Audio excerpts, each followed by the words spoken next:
Chapter 22, on the contemplation of human misery. Thou art miserable wheresoever thou art, and whithersoever thou turnest, unless thou turn thee to God.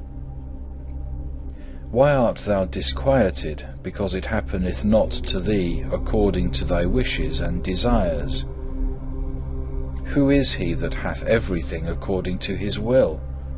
Neither I nor thou, nor any man upon the earth. There is no man in the world free from trouble or anguish, though he were king or pope.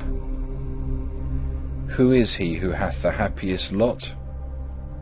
Even he who is strong to suffer somewhat for God. There are many foolish and unstable men who say, See what a prosperous life that man hath, how rich and how great he is, how powerful, how exalted. But lift up thine eyes to the good things of heaven, and thou shalt see that all these worldly things are nothing. They are utterly uncertain. Yes, they are for wearisome, because they are never possessed without care and fear. The happiness of man lieth not in the abundance of temporal things, but a moderate portion sufficeth him. Our life upon the earth is verily wretchedness. The more a man desireth to be spiritual, the more bitter doth the present life become to him, because he the better understandeth and seeth the defects of human corruption.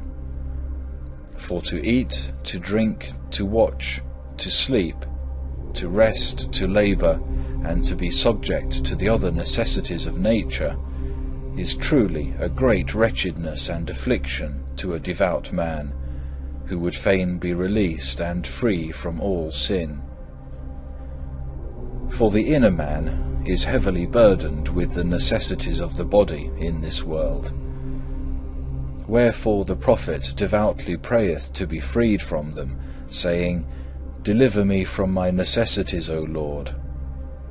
Psalm 25, verse 17. But woe to those who know not their own misery, and yet greater woe to those who love this miserable and corruptible life.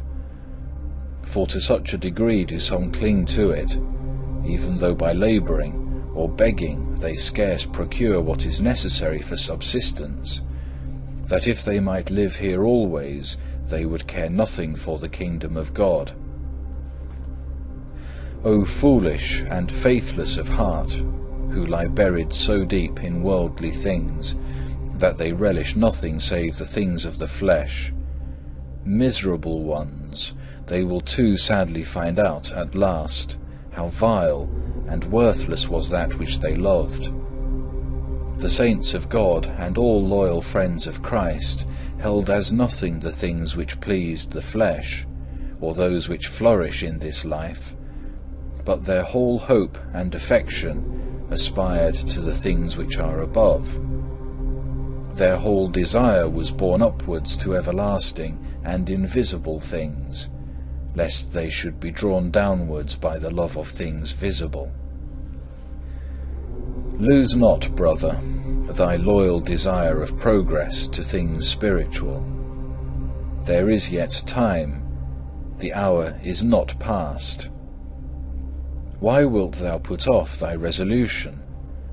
Arise, begin this very moment, and say, Now is the time to do, now is the time to fight, now is the proper time for amendment. When thou art ill at ease and troubled, then is the time when thou art nearest unto blessing. Thou must go through fire and water, that God may bring thee into a wealthy place. Unless thou put force upon thyself, thou wilt not conquer thy faults. So long as we carry about with us this frail body, we cannot be without sin, we cannot live without weariness and trouble. Gladly would we have rest from all misery, but because through sin we have lost innocence, we have lost also the true happiness. Therefore must we be patient, and wait for the mercy of God, until this tyranny be overpast, and this mortality be swallowed up of life. O how great is the frailty of man, which is ever prone to evil! Today thou confessest thy sins, and tomorrow thou committest again the sins thou didst confess. Now dost thou resolve to avoid a fault, and within an hour thou behavest thyself as if thou hadst never resolved at all.